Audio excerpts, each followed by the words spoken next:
నా 15,000 సంగతి ఏమిటి అని ఈ స్థాయి నుంచి పిల్లలు మొదలు పెడతారు. ఎన్నికలప్పుడు ఏమని చెప్పాడు? ఇంటింటికి పోయాడు, ఇంటింటికి కరపత్రాలు పంచినారు, ఇంటింటికి బాండ్లు అన్నాడు, ఇంటింటికి పోయి ఏం చెప్పినాడు? ఇంట్లో చిన్నపిల్లలు, మీ ఇదే పాలకొల్లు నుంచి వచ్చిన కార్పొరేటర్లకు అయితే ఇంకా బాగా చక్కగా తెలుసు. ఆ మంత్రి రామానాయుడు అనే ఆ మంత్రి, ఆయన మాట్లాడిన మాటలు వైరల్ అవుతూ ఉంటాయి. ఇప్పుడు ఈ రోజుకి కూడా సోషల్ మీడియాలో ఆయన మాట్లాడిన వీడియో టేపు. ఆయన ఏమన్నాడు? ఇంటింటికి ఆయన పోతాడు, ఆయనతో పాటు కార్యకర్తలు అందరినీ పంపించాడు. అక్కడికి పోయి ఏమంటాడు? చిన్నపిల్లలు కనపడితే నీకు 15,000, నీకు 15,000, నీకు 15,000. అదే ఇంట్లో నుంచి వాళ్ళ అమ్మ బయటకు వచ్చింది, పిల్లల అమ్మ, వాళ్ళ చిన్నమ్మ. వీళ్ళు బయటకు వస్తే వాళ్ళని చూడగానే, వాళ్ళని చూసిన వెంటనే నీకు 18,000, నీకు 18,000, నీకు 18,000 అంటాడు. సంతోషమా అని అంటాడు. మళ్ళా అంతలో ఇంట్లో నుంచి ఈ చిన్నమ్మలు, ఈ అమ్మలు, వాళ్ళ అమ్మలు బయటకు వచ్చినారు.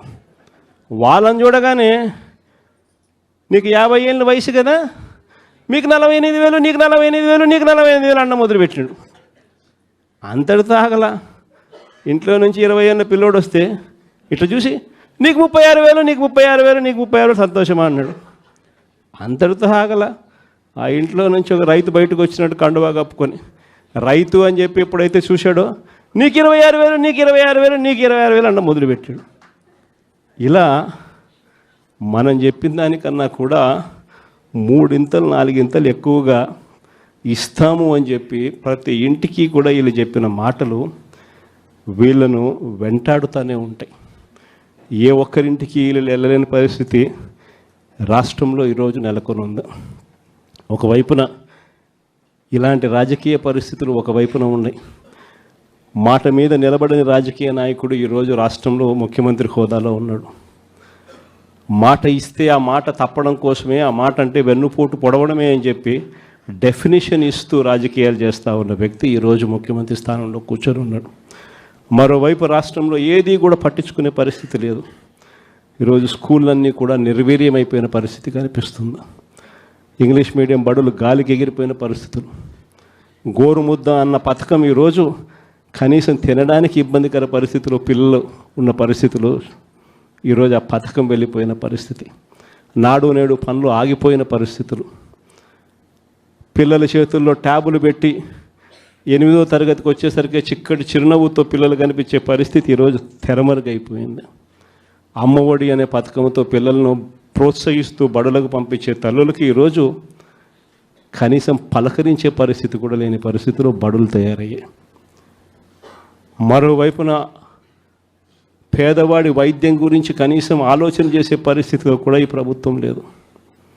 ఏ పేదవాడికైనా కూడా వైద్యం అవసరమైనప్పుడు ఆ పేదవాడికి ప్రభుత్వం తోడుగా ఉంది అన్న భరోసా ఇవ్వగలగడం ప్రభుత్వ కనీస బాధ్యత.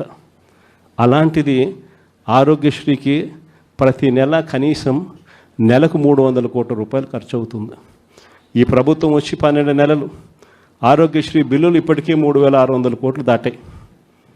ఆరోగ్యశ్రీ బిల్లులు ఇవ్వడంలో ఆరోగ్య ఆసరా గురించి పట్టించుకునే పరిస్థితి లేదు.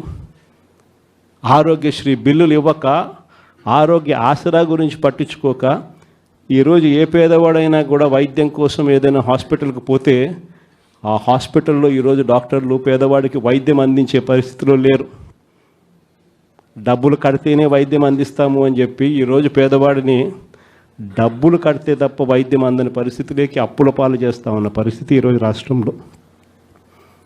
ఏ రైతుకు కూడా ఈరోజు గిట్టుబాటు ధర రావడంలా, ఏ పంటకు ఈరోజు గిట్టుబాటు ధర రావడంలా. మళ్ళీ దళారీల వ్యవస్థ వచ్చేసింది. ఆర్బీకే వ్యవస్థ కుప్పకూలిపోయింది. ఈ క్రాపింగ్ గాలికి ఎగిరిపోయింది.